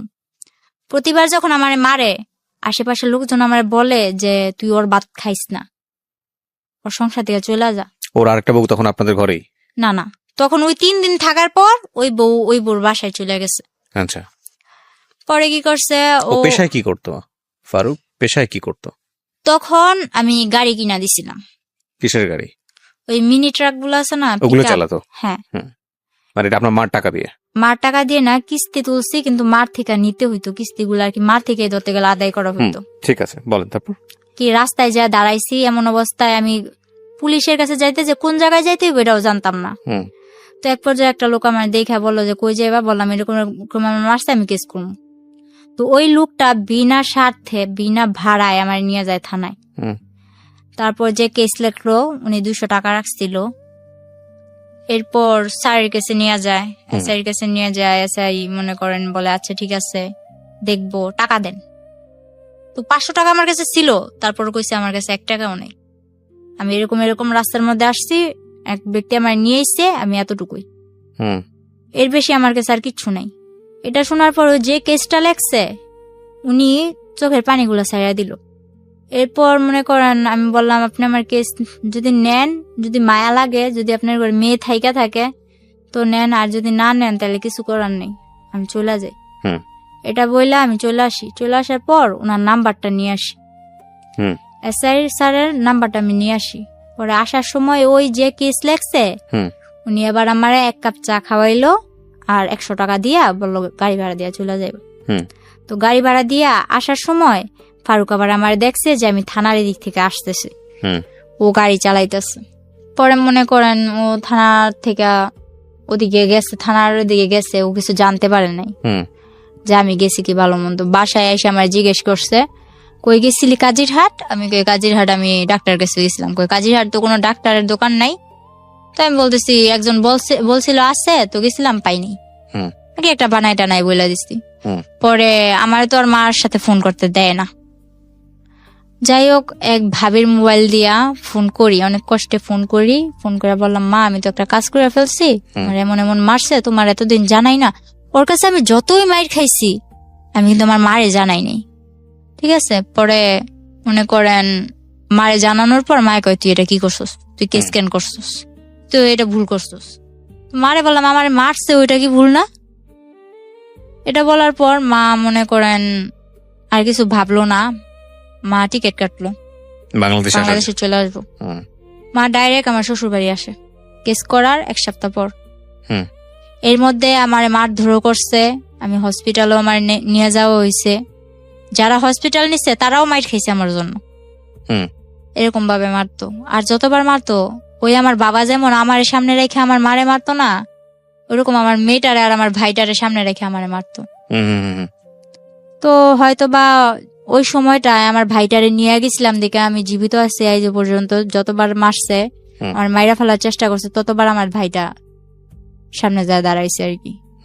পরে ওরে কি করব, ওর আর কিছু করার নাই। মায়ে গেল, মায়ে যাওয়ার পর মায়ে অনেক টাকা পয়সা ভাঙলো কেসের মধ্যে। আমরা যদি 5,000 খাওয়াই, ওরা 10,000 খাওয়ায়, ওরা যদি 10,000 খাওয়ায় আমরা 20,000 খাওয়াই। এরকম করতে করতে এক পর্যায়ে কেসটা কিভাবে ওরা নামাই নিয়ে এসে বসছে টাকা দিয়ে। তো কি করছে, মা বলতেছে 3 দিন পর মা বলতেছে আমি বাসায় চলে যাই, আমারও তো ঘর দুয়ার যায় ঝাড়তে লাগবো, এতদিন পর 3-4 বছর 2 বছর ধরে ঘরটা এরকম ভাবে পড়ে আছে, তুই আয়। তো আমি বলি মা আমি তো আসার পর মাত্র 27 মাস ধরে এদিকে আসা হয়েছে। কেসটা কি হলো? তারপর কেসটা কি হলো নাকি কেসটা হলো না? কেসটা আর হয় নাই, ওরা টাকা দিয়া সব মীমাংসা করে একদম মাটি, পুরা ঠান্ডা, কোনো কথা নাই। পরে মা চলে আসার পর মা এক জায়গা দিয়ে আমার ভাইটা তখন বন্যায় আমার ঘর, ঠিক আছে, আমার মারধর করার মনে করেন 1 মাস আগে নাজিরহাট বন্যা হয়েছিল, হয়তো শুনছিলেন, চট্টগ্রাম তলায় গেছিল পুরা।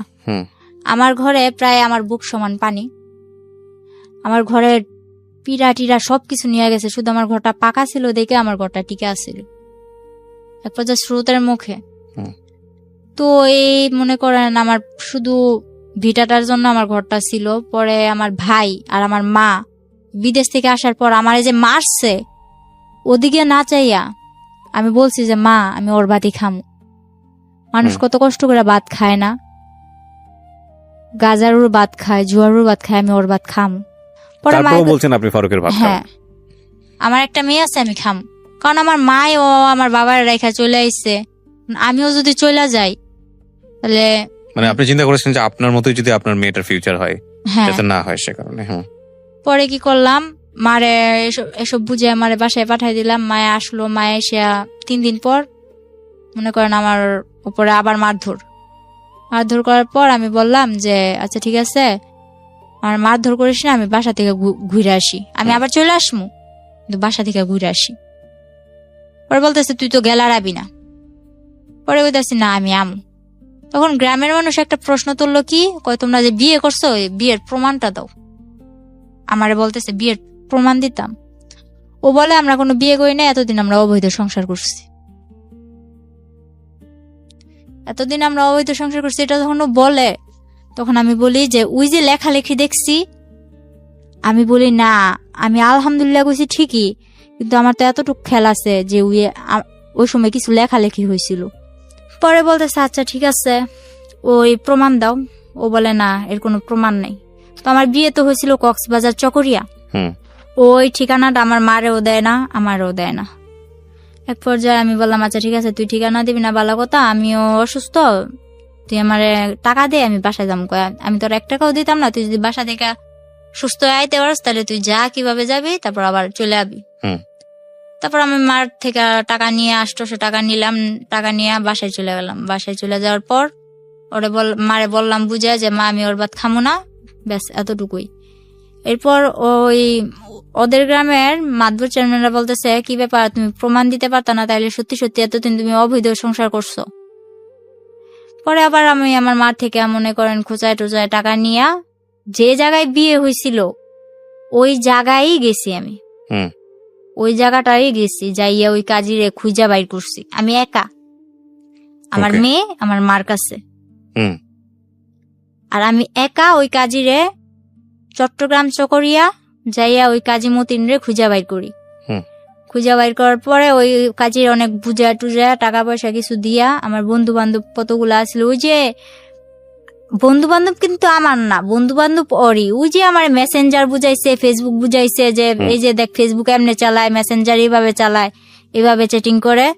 তো ওর বন্ধু বান্ধব গুলারে আমি ফোন দিছি যে এরকম এরকম। তখন ওর বন্ধু বান্ধব গুলা ওর হইয়া আর একটাও কথা কয় না, সবাই আমার হয়ে এই কথা বলে।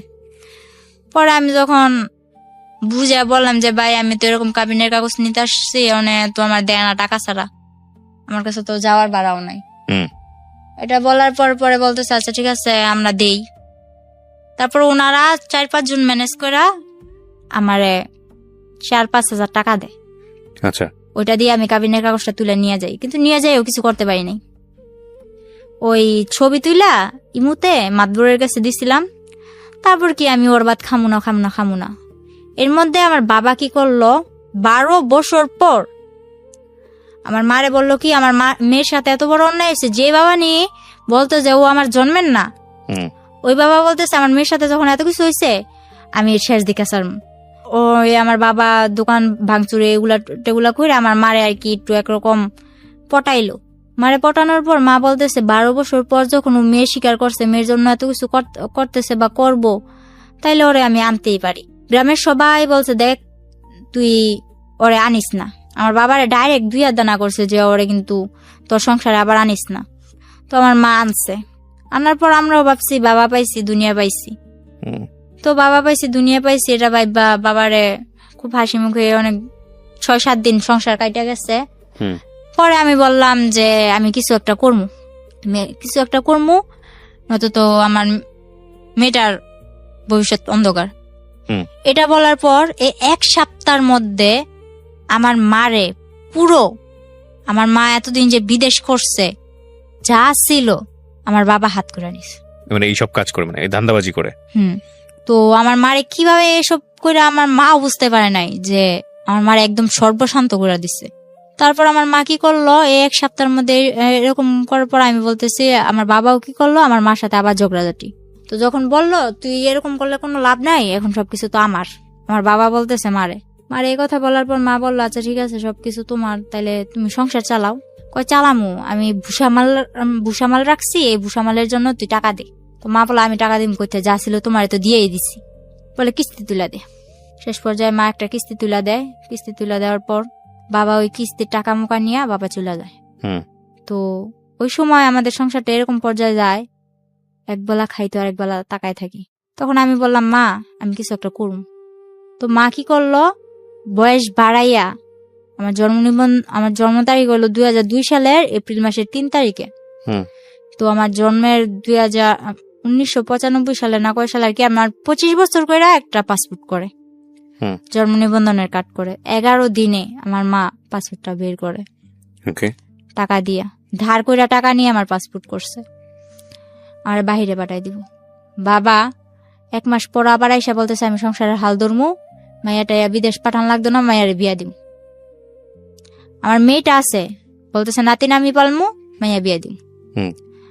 তখন মা এখনো জানে না, কিন্তু আমি খবর নিয়ে দেখছি এমন একটা ছেলের সাথে বিয়ে দিতে চায় যে মনে করেন, আমি মনে করি যদি গরিবের ভাতও খায় না, বাসতলায়ও থাকে না, তাও সুখ আছে, কিন্তু যারা নেশা করে তাদের ভিতরে সুখ নেই। এটা জানার পর আমি মনে করেন বাবার সাথে অনেক রাগারাগি, অনেক কিছু। পরে আমি আবার ফারুকের সাথে যোগাযোগ করা শুরু করি, লুকায় টুকায়। আমি চলে আসার পর বাবা 3 মাস আমার মোবাইলটা বন্ধ রাখে। বন্ধ রাখার পর ফলে ফারুক আমারে ফোন দিয়া পায় না, আমিও ফারুকের কাছে ফোন দিতে পারি না। তো ও ভাবে যে ওর ভাত খামো না, এজন্য যোগাযোগ করি না। তো এটা ভাবার পর ও আমার টেনশন মাথা থেকে ছাড়িয়ে দেয়। ওই যে আগে যে একটা বিয়ে করছে, ওই বিয়ের পরও আমাদের নবীগঞ্জ, নারায়ণগঞ্জ নবীগঞ্জ এর মধ্যে এদিকে এসে একটা গার্মেন্টস এর মেয়ে বিয়ে করে, মানে সে বিয়ের উপরেই আছে আর কি। হ্যাঁ। পরে আমি জানতে পারি যে কোনো ভাবে, জানতে পারার পর ওরে বলি যে তুমি এরকম এরকম বিয়ে করছো। বিয়ে করছি ঠিক আছে, তুই যদি নারায়ণগঞ্জ আইসা আমার জন্য টাউনে আইসা কোন একটা কাজ কর্ম ঠিক করস, তাহলে আমি তোর কাছে পড়বো, একটা বাসা লবি, তুই আর আমি থাকবো। তো আমি বললাম যে বাবা আমি বিয়ে করবো না। তখন আমার বাবা আমারে অনেক মারধর করে। আপনি আবার চলে যান ফারুকের কাছে? চলে যাই না, ও আমার কাছে আসে না। আপনি জান যেতে রাজি ছিলেন? হ্যাঁ। পরে বাবা আমার অনেক মারলো, মনে করেন আমারে তো বাবুর আব্বু মারছেই, ফারুক তো আমারে মারছেই, কিন্তু ফারুকের থেকে দ্বিগুণ আমার বাবা আমারে মারলো।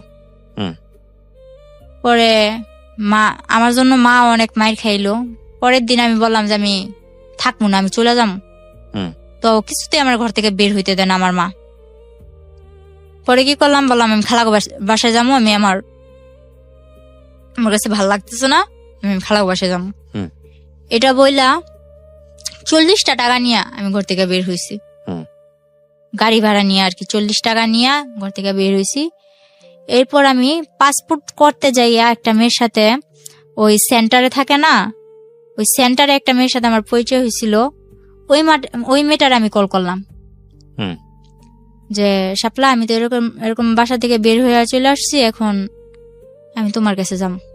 আমি আর খালাগো বাসায় গেলাম না, আমি ঢাকা টঙ্গী চলে আসি, আব্দুল্লাপুর, ওই মেয়েটার কাছে। মা তো ওদিক দিয়ে আমার মেয়ে কই গেছে, মা তো পুরা পাগল। বাবা পুরা আর কি ছড়াই দিছে যে অন্য ছেলের সাথে রিলেশন ছিল, অন্য ছেলের সাথে, হ্যাঁ এরকম।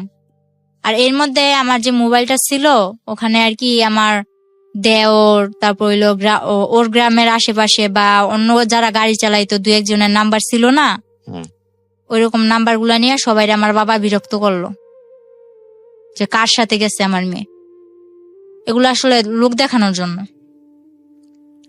পরে আমার বাবা এরকম করার পরে আমি চলে আসলাম। তারপর ওই ফেসবুকে ওরই বন্ধু এক আনোয়ার, ও ওমান থাকে, ও কি করলো হঠাৎ করে আমার ফোনে ফোন দিল। তখন আমি ওই শাপলার কাছে যে মেয়েটার সাথে আমার পরিচয় হয়েছিল ওই মেয়েটার কাছে, শাপলার কাছে। পরে কি করলাম, ওই শাপলার কাছে যাওয়ার পর আমি ঘুম, ওই আনোয়ার কল দিছে আমারে।